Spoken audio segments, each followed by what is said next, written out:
Morning, everybody. How y'all doing? I just sat here watching a little news. Saw that Fidel Castro died at 90. I watched CNN talk about he was a revolutionary leader and all this such, like he wasn't some kind of fucking scumbag. Let me tell you something. He died, and if there's a hell, that son of a bitch busted it wide open. Damn his soul to hell. Fidel Castro was a low-life piece of shit that has killed hundreds of thousands of his own people, just like every other communist fucking leader in history. Now, son of a bitch is a goddamn low-life piece of shit. His brother Raul is a low-life piece of shit. Look at Little Havana in Miami. They're celebrating the death of that piece of shit because they had to float on rafts to get away from that motherfucker.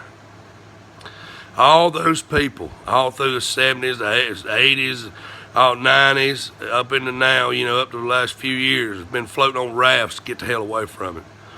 He killed artists. He killed musicians. He killed anybody that thought different than him politically. He killed gays. He killed blacks. If you was black Cuba, that's how much killed you. He was him and Che Guevara too. They were just low-life pieces of shit. And here CNN's gonna get on there. Oh, he was the communist leader. Fidel Castro has passed. He has been out of the limelight the last few years. I hope the son of a bitch was suffering in pain every second till the end. He was a horrible human being. He got in power. He was a thug and a brute. He was a violent, evil person. No matter what anybody thinks, the facts are the facts.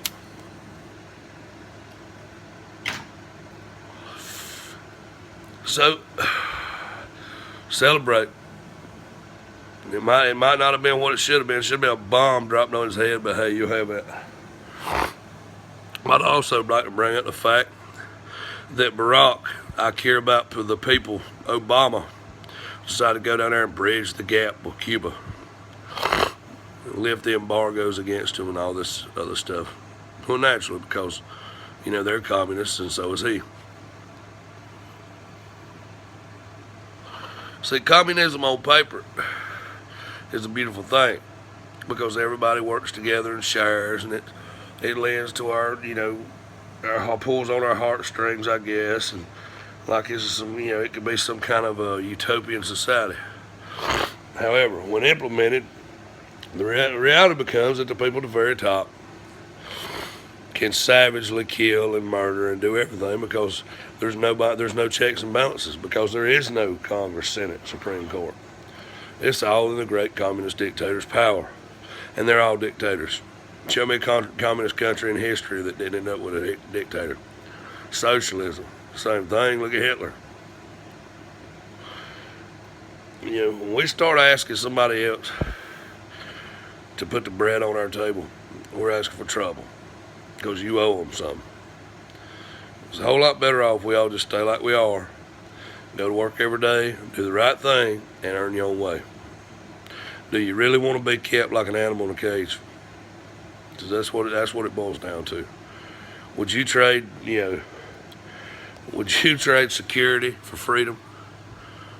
Would you trade comfort for self-respect?